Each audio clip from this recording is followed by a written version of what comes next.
The Villa Capra, also known as La Rotunda, was designed by Palladio.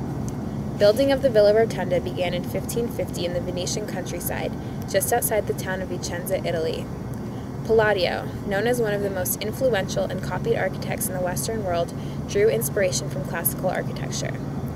Inspired by the Pantheon in Rome, the shape of the building can be best described as the intersection of a square with a cross, although its name derives from its plan of a central circular hall within a square. All the rooms in the building were proportioned with mathematical precision according to Palladio's own rules of architecture. The structure consists of 4 porticos, each with a flight of steps leading up, and a central hall with a domed ceiling. The central hall was designed for recreations including entertainments, banquets, and weddings. Each of the 4 sides of the square has a wide flight of stairs leading to a portico with 6 Ionic columns. To make sure each room got some sun, the design was rotated 45 degrees from each cardinal point of the compass.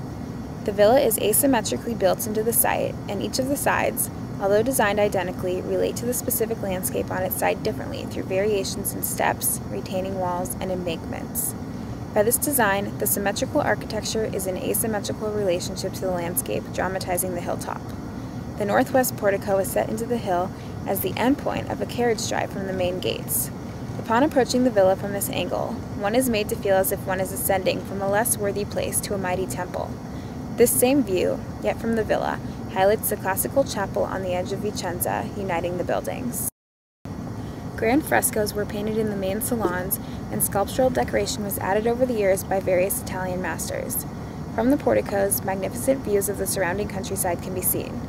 The villa was designed to be in perfect harmony with the landscape. The stunning use of color on the interior contrasts with the majestic, plainly colored exterior. The building's plan shows obvious symmetry, and dramatic elements of rhythm exist both inside and out. The central hall is a bounded space that works as a logical location for gatherings. By exposing all rooms to sunlight, the contrast between light and dark is magnified.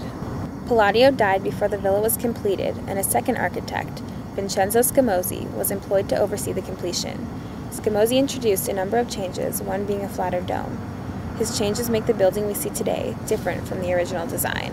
Today the building is owned by Mario di Valmarana, and in 1994 it was designated part of a World Heritage Site and enjoys international protection.